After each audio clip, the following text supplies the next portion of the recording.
So on behalf of the district trio with Stella and myself, Valinda's not on in the moment, we have our presenter for tonight. He is Area West 75 director.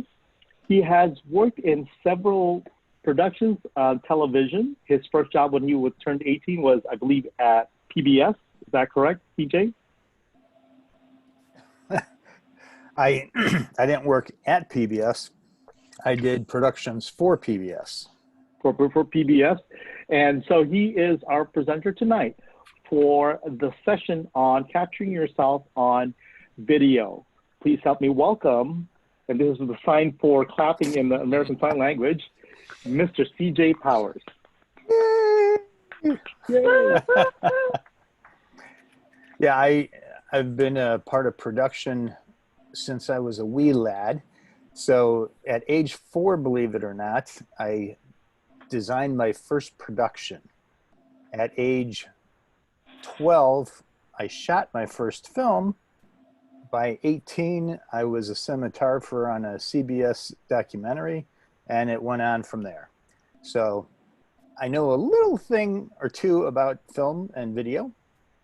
And one of the things I know is that I hate this background behind me. Do you see that?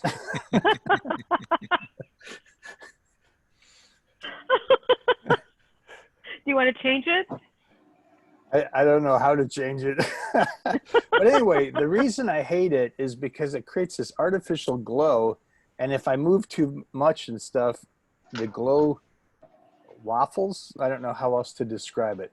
Now, for some people, if your room is more balanced and you have a plain wall behind you, oh, look at my hand, it appears and disappears. Can you see my hand appearing and disappearing? Wow. Okay, so anyway, the Zoom. If this is the afterlife here. Yeah, there you go. Ghost. There you go. So basically what is happening is that the computer is working 10 times harder to put the background in place than what it should be working, because you don't want glitches, you don't want delays in transmission and things like that. So by having a fake background, you're actually hindering your broadcast, and there'll be more jitters and other problems like that. So I put that on to demonstrate what not to do. This morning when I tested it out, there was a greater halo. It was a worse effect, and my face shrank in, and then it walled it out, and then it shrank back in. It was really wild what it was doing, but it was also a brighter day. Right now I have darkness out my window. Of course, you can't see out my window, you just see space.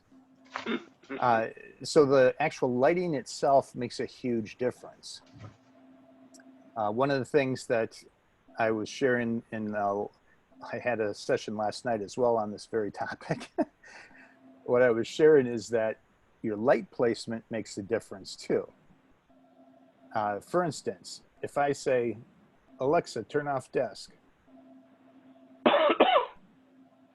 Now you see I'm underlit. Alexa, turn on nightstand.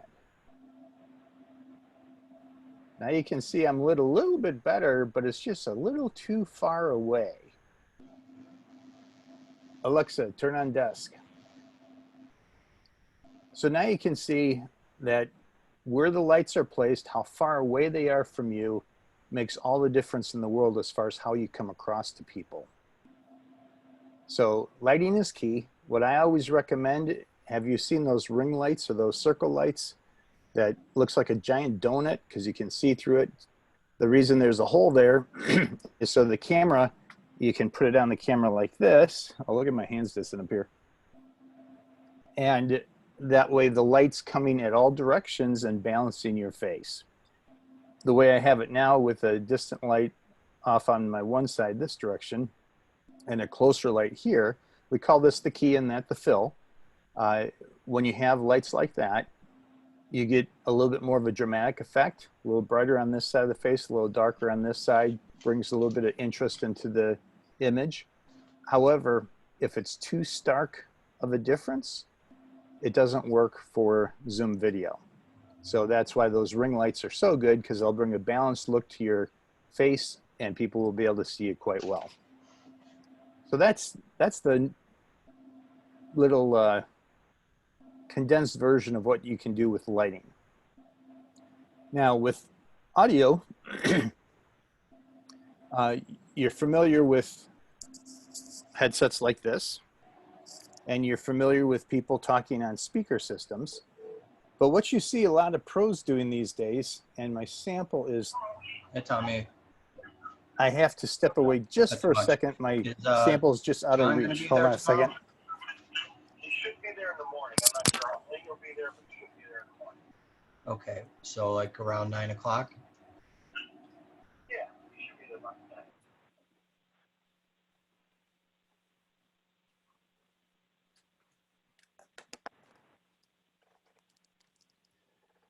Okay, sorry about that.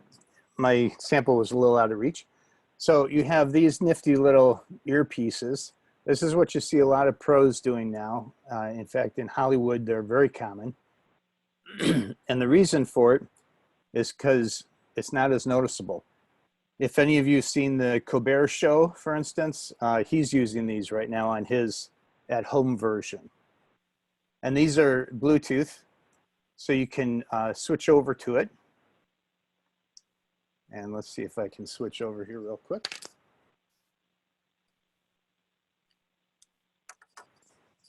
Okay, can you hear me all right? Nice earrings. Anybody hear me? Barely. No? Nice earrings. Okay, can you hear me now? Yeah, a lot better. Oops.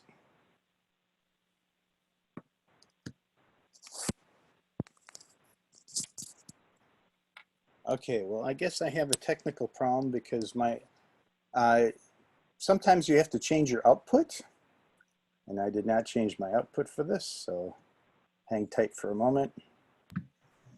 Sounds good now. Yeah, it sounds much better. Very good. We hear you really well. All right, can you hear me now? Yep. Yes. Yeah. And I can't hear you. Wow, that's weird. All right, I guess I have to switch back.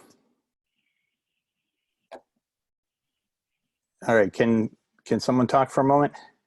Yep, you I can sound good. talk. Yeah, okay, I can hear you now. I don't know why it didn't switch over.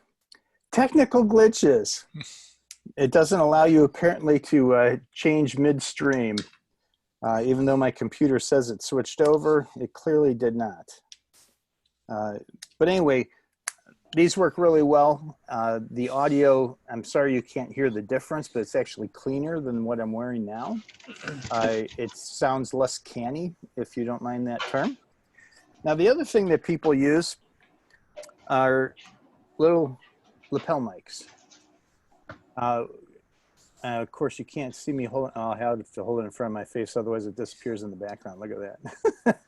That's another reason you don't like those backgrounds, because sometimes it makes things disappear, like the thing you're trying to show. A lapel mic like this works real well because you just clip it onto your t-shirt or your shirt or your jacket or whatever it is that you have. It has a transmitter pack. And this goes to another unit that looks the same. The only difference is it has a little antenna coming out of it, and it plugs directly into your computer. Now, the key there is that while that gives your voice a really, really nice sound, you have to deal with your a small earpiece as a separate feature, and your computer can handle that. You can do audio separate from headphones, so you can set that way. Now, I don't recommend this just because you have to focus on two different things, but the key is that you have that option. And then the other option, of course, is to go with real headsets. Look at my earpiece disappearing. Can you see that disappear as I move? Again, that's why I hate that background. You know what? That's going to just bother me the rest of the night. I should never have demonstrated the terrible background. Anyway, another thing that people use is their podcast microphone. And that way you have a pee-popping screen so that you can speak more clearly. And again, this can integrate into your computer very quickly. Most of them are USB connectors. So it looks like a regular USB connector. You plug it straight into your computer. The headphone can plug into the base of the mic, and both audio tracks, the both input and the output go into the computer in the same fashion, and you can control it very easily. Now, the key with this, of course, is that you get the richest possible sound. This particular mic has 4 different settings because there's actually 4 microphones built into this one. That's why it looks a little bit larger than normal. Cardioid is what I'm using at this point, where I'm talking straight across into the microphone for the richest sound. And of course, I'm not demonstrating the sound because I'm still on this little white piece, because clearly this thing isn't allowing me to change back and forth so you can hear the differences. However, that gives you an idea, and being ideal for a podcast as well. You can use it for webinars or anything else. And I have it on an extension arm, which is disappearing into the background. So I can easily move it in and out of the way as necessary. All right, so we've talked about lighting. We've talked about audio. Since this is a video production, maybe I should talk about video next. What do you think? Sounds good. Now, you'll notice that I'm fairly balanced on the screen. You can see me fairly well. You have to understand that with computer technology and phone technology, you're not at the same focal length. How do you say that in a non-complicated way? The cameras on this technology are much wider angled, and therefore, if you're not positioned properly, you look distorted. Typically, if you're taking a picture with an SLR camera, you want a 100 millimeter to about 135 millimeter lens for you to look perfect as far as your face goes. No distortion whatsoever. But you'll see a lot of people running around with 200 millimeter lenses and also 50 millimeter lenses, or zooms that take them anywhere in between. And you'll go in and out of distortion. And sometimes you'll look at a picture and say, wow, that photographer is really good. Well, that's because they knew what the focal point needed to be for the shot that they were taking. If they're moving in really, really close, they gotta go a little wider. If they're moving far out, they gotta go in a little closer, and so on. So with like a major motion picture, totally different sets of lenses. A 50 millimeter is a good close-up lens, but with the DSLR, again, I like between 100 and 135 millimeter. When it comes to computer technology, they're all different variations of wide angle. So you have a lot of distortion that's happening. You want to avoid it. And what you see set up right now, where I'm looking straight at you, and it's just slightly under my eye level, the camera. This is about as best of an image as I'm going to get. Now, I'll show you what most people do, and then you can tell me which camera you liked better. Do you like this better, or do you like this better? First Now, one. now, believe it or not, this is what I see a lot. In fact, there's 3 of you on here that I can see immediately that have this exact same shot. Now, there's also this guy here, and it's because I can see fine, but you can't necessarily see me fine. The other thing is to consider is, what if, I'm going to set this back the way I normally have it, so I look halfway decent. Now, how about if I'm talking to you like this? How does this look to you? This looks a little weird, doesn't it? And the reason is because my head is tilted down so I can see the image on the computer screen instead of looking at the lens while I'm talking to you. Do you see how significantly different that looks? That is probably the biggest difference in between a professional speaker and an amateur speaker. Plus, because of the wide angle lens, just because I've tipped my head, the image is automatically distorting my head, and now my top of my head looks much bigger than the rest of my face. By doing this, I look normal again. And all I did was move my eyes about 8 inches between the camera and looking at the picture. So whenever, excuse me. So whenever you're giving a presentation, you want to make sure that you're looking at the people, not on their pictures, but looking into your camera. Now, let's all admit, looking at a camera is a weird feeling at first. I mean, it is a bizarre feeling. So you have to get used to it. Now, for my computer, I don't know if yours is this way or it's just the make that I have a green dot right next to the lens. So I know if the camera is on me or not. So I just focus on that green dot and I pretend it's your eyes. So if I want to look right into your eyes and talk to you, I can do that. If I go to shift my position at all, I can still be looking at your eyes.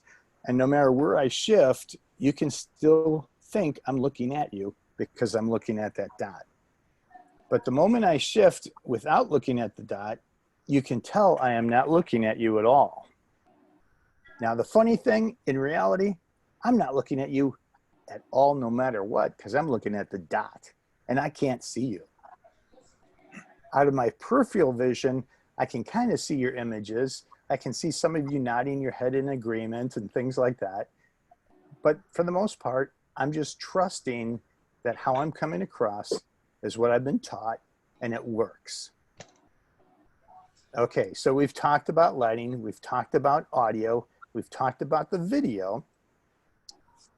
What key questions do you have at this point? Because that's the technology side of it. What kind of questions do each of you have?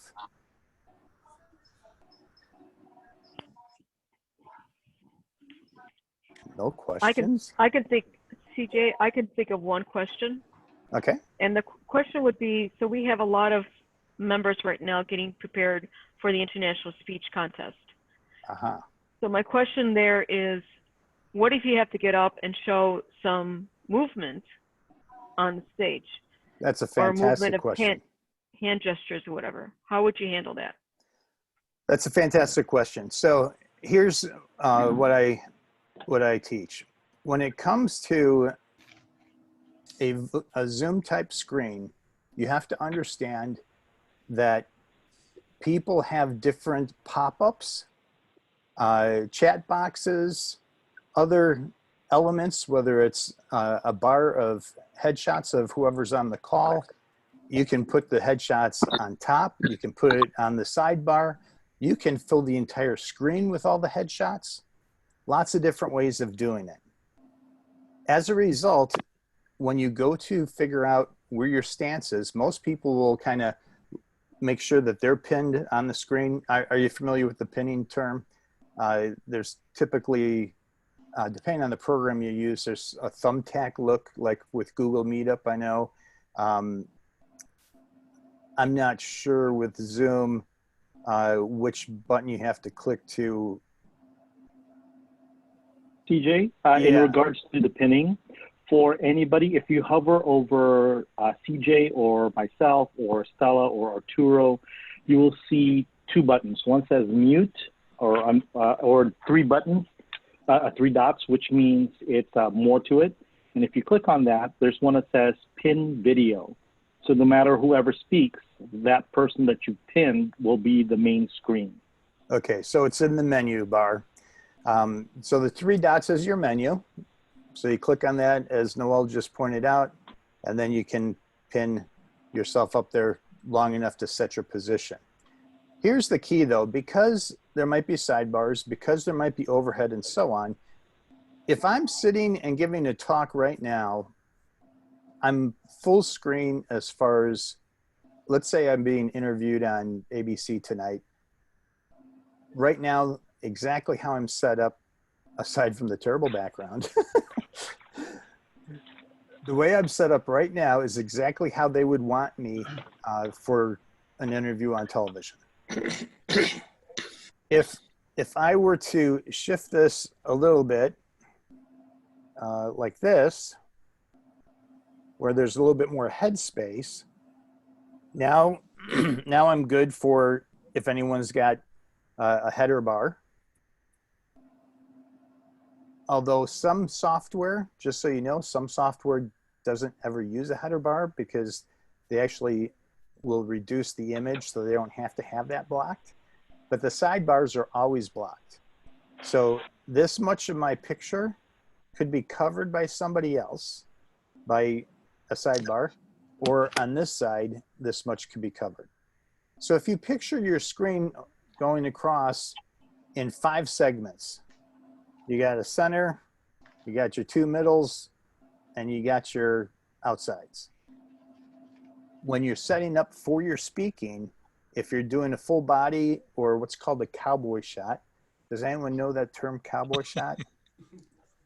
Okay, back in the days of Westerns, they had to have the hat in the shot and the gun belt in the shot. So a cowboy shot was about mid-thigh to above the cowboy hat. That's why they called it the cowboy shot. Today we call it a mid shot. We forget the cowboy hat. We get down to just above the head. And again, we get to the middle of the thigh because there's no more holsters and guns to be, and cowboy hats to get into pictures. So if you're going to do that kind of mid shot, you'll want to make sure that, again, if you divide the screen into 5 segments, you can use the 3 middle segments. You do not want to get to the far right or to the far left, which basically means that if you're going to shift over and say something about something over here, you want to make sure your face doesn't go into this zone because you'll be cut off by some people, but you'll still be seen here. So you need to know your 5 slots.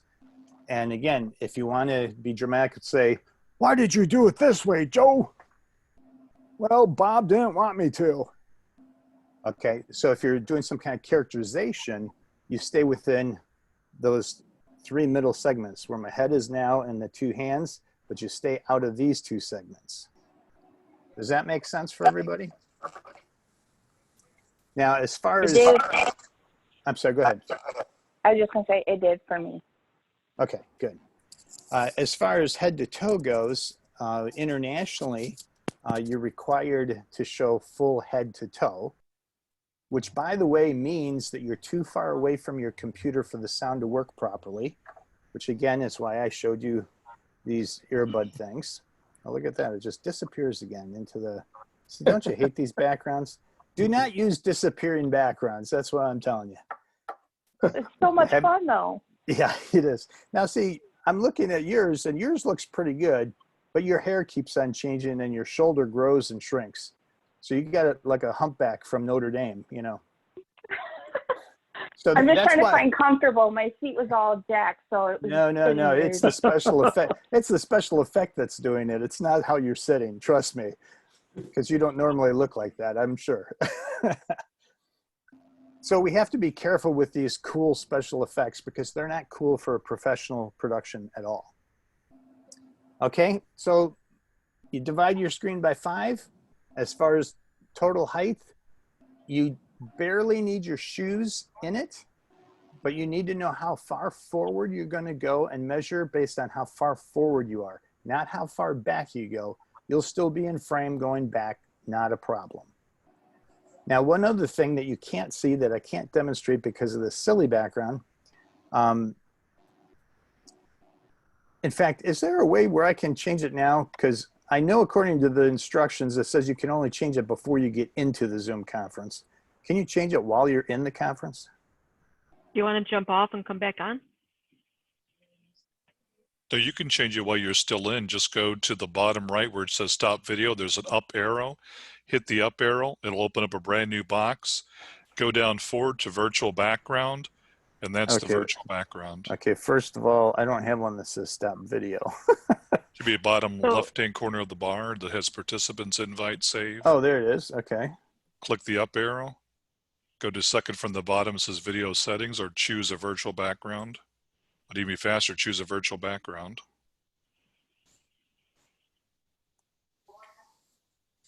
Okay, there we go. Okay, now, granted, I do not have a very good-looking background behind me. I admit that. Welcome to my study that's got two computers behind me, plus lots of ugliness. Anyway, at least now I'm not vibrating and doing all kinds of wild things. So when you go to test how far back you can go, you don't have to worry about it. But you do have to start worrying about the ceiling, because typically when people go back, they tend to do this with their computer. And then they move into position and they end up with this kind of a shot. Terrible, terrible shot. You should never, ever, ever, ever have your ceiling showing. So find wherever that ceiling line is, set your computer according to that ceiling line. I still have a bunch of headroom here, so I can move around and I can stand up a little and so on. And when you're sitting down, just give yourself a little bit for headroom. Never show the ceiling, that's the key. If you're showing the ceiling, you have a distorted image. All right, now some people, it's kind of funny when I say the ceiling, they always move their body instead of their camera. But you have to move your camera because that changes the distortion level. Again, we're trying to make you look as human as possible.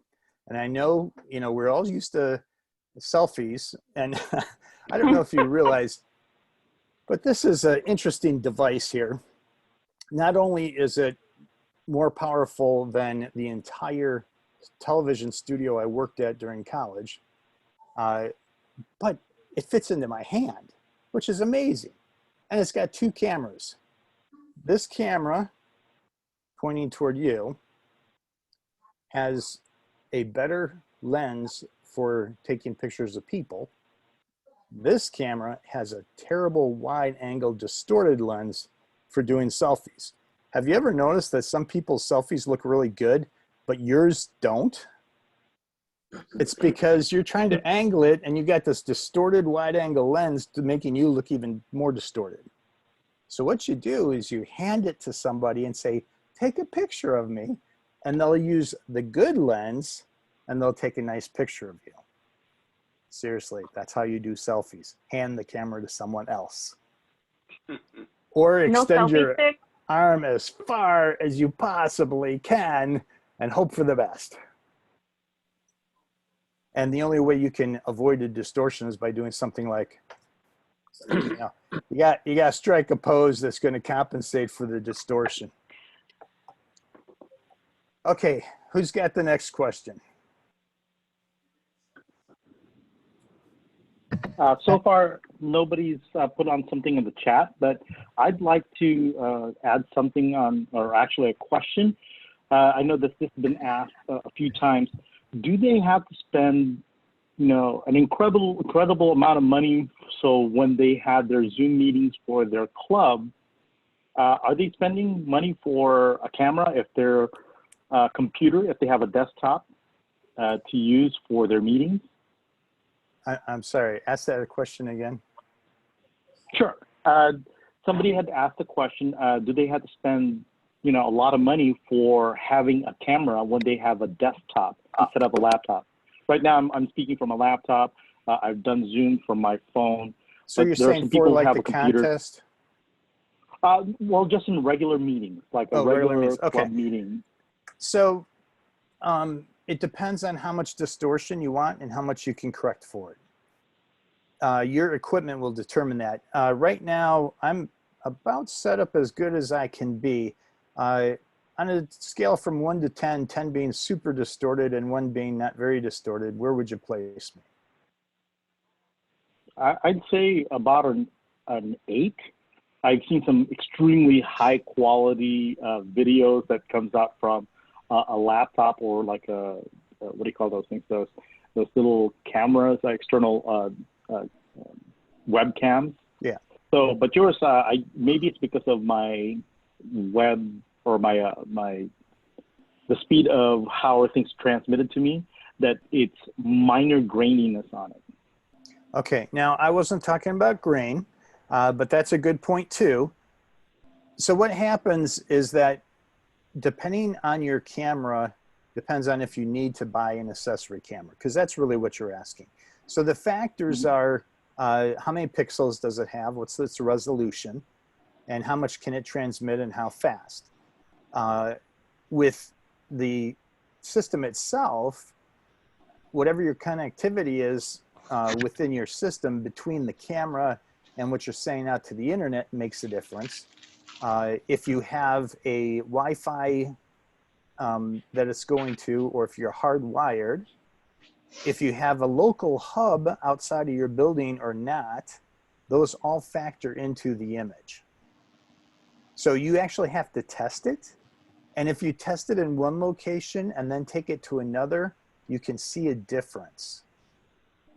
So if you're going to be being a part of a contest, you want to make sure whatever location you're testing, you're choosing equipment and things based on that.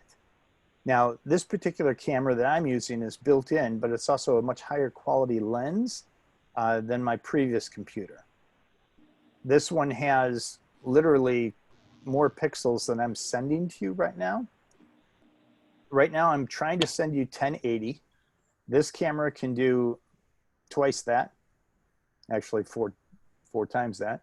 But I'm sending you 1080, but I can tell based on how jittery you are that our connection is nowhere near that. So you're getting about 25% of what I'm sending you. Got it. There is a question from the audience from Tim Meeker of Internationally Speaking. An audience seeing our face is crucial to having effective communication for a speaker. What is the best practice for using visual aids and presentation? Do you switch back and forth so they see your face, or is this a simple technology setting where an audience can see the presentation and your face? Okay, again, the answer for the international competition is very different than the answer for a professional presentation. So if you're doing a professional presentation and you want to use an easel will work great because our dimensions are high definition, at least on this Zoom. So you have a lot of width to work with. Half the screen can be the easel and the other half can be a mid shot from the top of your head to your waist with you standing next to the easel. And that will work really well. It'll be easy to read as long as you write large. And they'll still be able to see you and your expressions and be able to fully understand the intent of your message. So professionally, that's a great solution. As far as the international competition goes, you have to show head to feet. So the only way you can get a close-up is by literally walking forward. And I do not know the rules if your head and feet have to always be in camera or not. Do any of you? I could actually, oh, sorry. I could actually provide that answer. According to Toastmasters International, for the area contest and the division contest, the rules on speaking does not have to show the full body, just like how you have at a in-person contest where you can sit down the entire time that you give your presentation. But for the district contest, when we have that district finals for the 6 division winners, they do have to have that full body because we have to record the speech, and the recordings specifically states that it has to be full body, can't go out of the screen, you can't pan, you can't zoom in and zoom out or edit the video. Okay, so unfortunately, you're sunk. You have to, if you're full body and international, it means you have to overdo your facial expressions and you have to overdo any visuals that you do. If you have arm movement, now here's the key with arm movement though, if it's going through the virtual system, you can't move quickly because that's going to look really weird on some people's computers. So you have to figure out what speed to move, but you have to over accentuate every movement. Same thing with your face and your gestures. You're going to have to pretend that you're speaking in a large room to a 1,000-seat auditorium and you're speaking to the person in the very last row. So they have to be able to see your gestures. They have to be able to see your facials, over-exaggerate everything. All right, did that cover that question? Do we have another one? Oh, wait, there So was far, two people parts have to that been. questions. Yes, there was a second part of the question, Okay, which well, we was talked about you they, can't switch. Yeah, okay, you can't switch back and forth. Yep. And then people have been listing out, Will had asked who's not using a laptop. So people have been giving their, almost like a poll of what equipment are they using right now to dial into the meeting. So in my case, I mentioned that I was on an HP laptop using my phone as audio. Arturo mentioned that he's using a Logitech external camera on his computer screen. And then also Tim Meeker also asked the question about, do people just show the PowerPoint? And sadly, that's how most people give their presentations when it comes to a PowerPoint is they don't have the visual of, the visual of the speaker. It's just pretty much their PowerPoint. Yeah, so let me talk to PowerPoints real quick before you go on. So Noel, we'll get back to the rest of your list in a moment. PowerPoints, you have to understand, were not designed to be the show. And yet most people in business design their entire presentation around the PowerPoint instead of designing their PowerPoint around the presentation. So for instance, I've been a part of a lot of major campaigns where we're trying to close a $750 million deal, and there's 300 people in the audience, half of them are executives, and they say, okay, the first person up, they have 64 slides for their half-hour part of the presentation. And you put up the first slide and it looks like an eye chart and you can't read half of it. That is not how PowerPoint was designed. If you go back to the origins of why they designed it, there are a certain set of rules that professionals use. If you're a professional media person, a lot of those rules are critical when it comes to a speaking program. So in an hour, in a 1 hour presentation, I will show no more than 7 slides typically. Okay, sometimes I'll cheat and go up to 9. Sometimes I'll go the other way and drop down to 5. But 7 slides per hour is what I will show. No line of text will have more than 7 words on it. 7 is the cap. If there's something highly technical, I will cheat and go to 11 words. But if I have to go to 11 words, I will not have more than 1 or 2 bullets on the entire screen. If I'm going to have 4 bullets, in fact, I try not to go past 3, but if I have to, I can go up to 5, but again, with no more than 7 words per line. Why? You're sitting there saying, why? I got all this technology and information I have to get across. No, all that information you have to get across goes into your giveaway or your handout or your leave behind or whatever you want to call the document that you give to everybody after the presentation that has the extra details in it. But for the presentation, you want them focused on you, on your points, to understand what you think the steps need to be to have the solution happen that will solve their problem and give them the benefits that they need to have. It's all about your talk, your presentation, not the PowerPoint.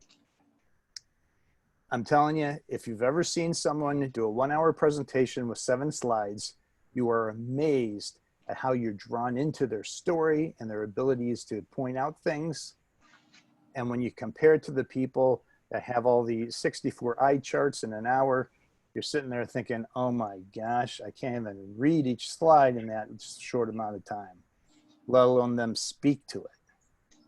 And most of those people just kind of drone on and they read it.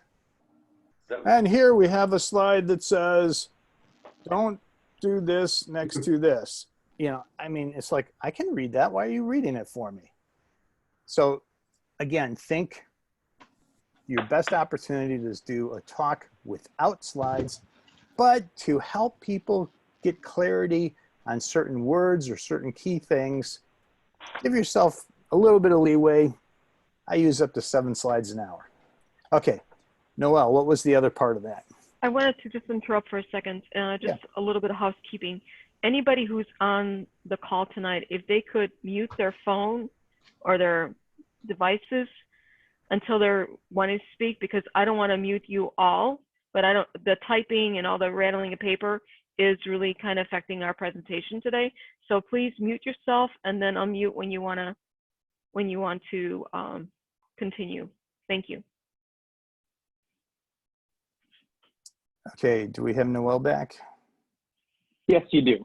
The question that was presented earlier was about also is there a quick way to switch back and forth so they see your face with the technology? So that was the second part of the question that Tim placed. Yeah, so there is equipment, and some allows you to switch back and forth. Certainly you can't do that with the international program, but in business you can. The problem is most of the software takes 3 clicks, and that means 3 different screens have to pop up for you to switch back and forth between you and your slideshow. So what a lot of pros do now is that they have a separate system that feeds into their computer. So instead of the camera feeding to the computer and sending everything out, and you have to keep on switching the computer from the camera to the software and back and forth, you can actually just have it go to the device, and your computer is just sending the information that the device has. Typically, if you use Slingshot is probably the most popular right now. You can have up to 10 devices or 10 presentations simultaneously set to go on it. And all you do is click one button and it all immediately replaces your video image for the film that you're going to show or the PowerPoint you're going to show or whatever your 10 things happens to be. Slingshot, the hub itself costs about $1,000. So again, it has to be for business purposes. Probably you wouldn't invest in it otherwise. And then there's an adapter for each device that you want to add to it. And the adapters cost anywhere from $100 to $300 depending on the kind of device. But again, one touch and you can immediately change everything that's coming across on screen. Looks highly professional. If you want to put a bumper in the beginning with music and a little animation, or at the end, you can do that. Again, it's just one push and all of a sudden you get this incredible show. And it's all designed to feed through the system no matter what you're using. So if you're using Zoom or WebEx or Google Meetup or any of them, I mean, there's hundreds of those out there. Whatever you use, it will all work 100% because it sees the entire device as the camera. So whatever button you push in the device, it will immediately pull in that information. That way you can immediately throw your name up on your screen while you're talking. You could have a side window pop up with the 3 bullets that you're talking about. You can do just about anything you want. I also want to just mention too, the contest that we're going to have for the area speech contest and then the division speech contest.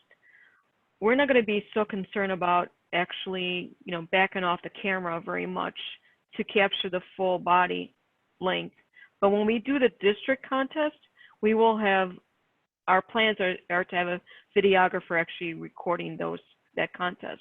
So there we will be more into focusing the full body height and the stage presence. But right now there's a lot of people that are just getting themselves familiarized with Zoom, and they're maybe concerned about whether or not their body's going to be seen properly. And don't panic right now because we're not looking at that as much in area or division contest. Thank you for sharing that. All right, Noelle, how's the list coming? Right now, pretty much it's been quiet on the chat. People were just sharing what type of computer that they're on. I've intentionally turned off my videos because I'm getting a lag time and it's showing. So that's why I kind of turned off my screen for the time. But somebody did ask a question about, share, if it was possible to share how did Stella show at the beginning, the slide, and I've explained that, you know, if you scroll down below on your screen, there is a share screen option. Everyone that's in the call right now can share their screen if they wanted to. Josh has raised his hand. Josh, if you want to unmute yourself, or if you just hit the space bar and hold on it, you can, oh, okay, you have unmuted yourself. Great. Yeah, I just wanted to ask a question about giving online speeches and using notes. If you had any advice about using notes during an online speech versus doing a live speech. Okay, so I'm very particular about that, so you might not want to hear my answer. My viewpoint is that unless your talk is longer than 20 minutes, you should never have notes. That's my philosophy. I'm sticking with it. Now, the reason is because if you're doing a major talk and it's a 40 or 60-minute show, clearly you have to have something to keep you paced.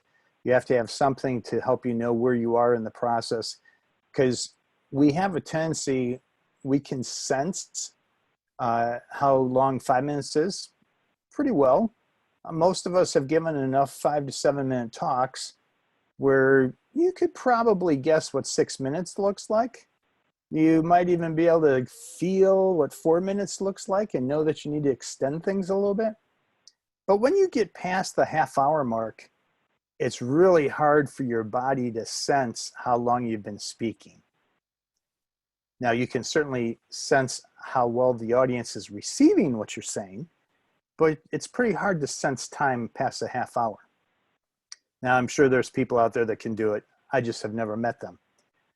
So when you have something that long, you have to have what I call modules, or an outline, bullets, whatever it might take, so that you can keep your entire presentation going for the full 40 minutes or 50 minutes, whatever it might be. In a 5 to 7 minute talk, if you're sharing some form of a story or anecdote that is moving and your entire presentation is really quite well displayed or demonstrated through that anecdote, all you need to know is 5 things. What are your opening comments, your intro? What are your closing comments, which reflect that intro, because you want to make sure they heard what you said you were going to say? And then the 3 key points that support your whole point or your whole anecdote. So we can keep those 5 beats in our head pretty easily. And if each one of them is a minute long, or let's say your intro and outro are 30 seconds each, and then you just have, 3 beats that are a minute each or 90 seconds each, you're at your 5 to 7 minutes. So the key question is, why do you think you would need something more than those 5 beats to follow? Well, the only reason is if we get off track a lot. I know one person that's in the competition, and he's trying to fine tune his presentation, but he always elaborates on his intro so much that instead of his intro being 30 seconds to 45 seconds, his intro turns out to be 3 minutes, and then he spends the rest of the time racing to get done within the 7 minutes. And of course, that's terrible for a contest. So you want your intro and your outro to be super short and crisp and clear, and then just figure out how you're going to pace out those 3 key points that you're going to make. And is one of them going to be a story that you tell? So if you practice each of those as separate, unique modules, you really don't need notes. Okay, now that I've said that, I understand fully that a lot of people in Toastmasters are taught to write out a 2-page script and to memorize it word for word. I'm not capable of that, but I am capable of remembering the module that I'm in and talking to it based on the experience and the knowledge that I've gained in life that points to that. And if I have an anecdote that I can use associated with it, I can pretty well remember it. So that's my answer for you. I would also say that when I've been a judge, if I see someone using notes, you know, instead of 5 stars, they immediately drop down to 4 stars just because the notes are there. Does that answer your question at all? Yeah, no, that's fine. I'm, you know, more of a beginner, so I realize that aspirationally, I need to get to the point where I can give a speech without using notes at all. But I still have kind of that crutch. And so that was more the perspective of the question, and whether it almost seems like online you would be able to cheat by just having like half the screen be the speech and half the screen be the video conference. Sure. But I'm not sure that I think your audience would probably be able to tell that. So anyway, thanks. Okay. Okay.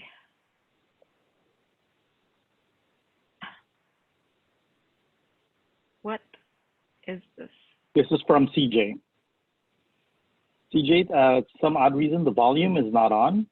The volume is not on? Oh, Correct. doggone it. I know we tried this before prior. Okay, ago. well, I'm not going to be able to show that demo because I don't remember what we did to fix it last time. Oh, wait, yeah, you know what? There was that separate button, wasn't there? Yeah. Oh, yeah, here it is. Share computer sound. Why the heck would they have that be a separate button on this software package? I have absolutely no idea, and I wish Zoom would make it actually connected together. But yes. Okay, well, anyway, enough of that. I was just going to make a point about I was going to make a point about technology, and it kind of made it for itself. I don't have to make the point. The fact is, if you don't rehearse exactly what your visual and sound presentation is before you go on, you're going to have a technological nightmare, which just happened, and I demonstrated it perfectly. It totally went wrong. That wasn't my goal. But we practiced it several days ago. We didn't practice it today. So, well, it's coming to the maximum of the hour. We're going to probably take some final comments or questions and then allow us to have the rest of the evening. So go ahead. Anybody's got a question, comment? Go ahead. This is Ralph. I'd like to contact CJ offline because I really need help on figuring out what kind of equipment I should buy and not spend $270 on a built-in monitor with stuff. I'm trying to stay below $100 if possible. So I don't get a lot of feedback from other people, and in fact, if anybody wants to send me a list of what they have, if they have a desktop on their cameras, my email address is just Blaine's Toastmasters, all blended together, at yahoo.com. Great. For everybody, you can, CJ actually typed his email address. Hang for on. everybody. It's on the Zoom group chat. Mine just jumped off here. Sure. For everybody, if you're not familiar with Zoom, if you scroll down the bottom when you have the menu that says mute, start video, invite, manage participants, full share screen, there's one that says chat. If you click on that, that will open up the chat. And CJ has sent a message to everybody with his email address, cjpower7@gmail.com. Okay. Yeah, that's and then my as soon as we're done personal with address. this meeting, yeah. So, and then the nice thing about this thing is as soon as we're done with this meeting, after it processes to the cloud, we will have this thing recorded, and we should have this available for you in the next few hours. So for yesterday's presentation with Christine Crow, it is actually up on the district webpage on the virtual courses, and I'm going to upload the 2 slides that she provided today so I can have it for you guys available. Wait, 2 slides? You mean she doesn't have 64 slides? Well, She got gave two a whole files. slide deck. It's 2 files. One's a PDF Two and one's a files. Keynote. And with understanding that a lot of people may not have access to Keynote software, I downloaded it as a PDF as well. I was only teasing. No teasing allowed. But yeah, so we will have this available as a recordable link. A downloadable link that you can check out this presentation if you missed out on certain portions that CJ mentioned, and that will be up on the website probably overnight. The link that takes anywhere between 10 minutes of uploading to the cloud to 6 hours. I guess the last time we did something that was really long.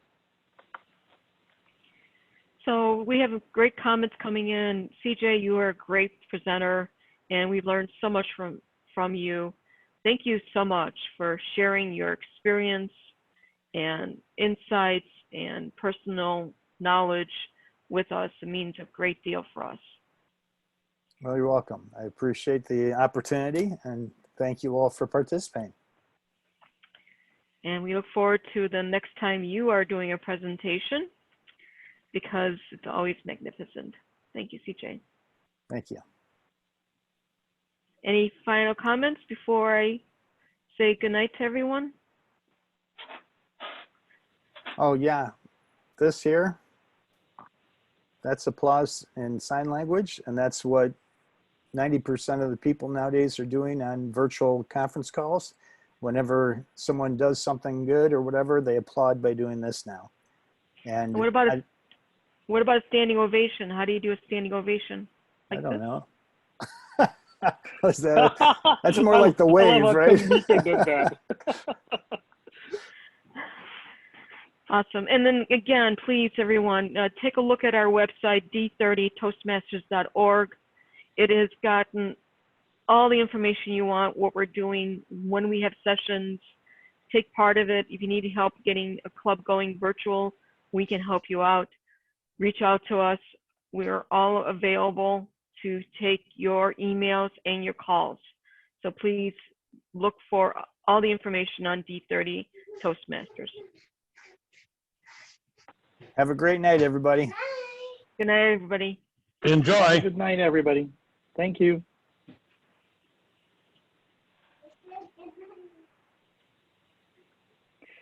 All right. I know I'm being so funny. Here we go. Ending menu.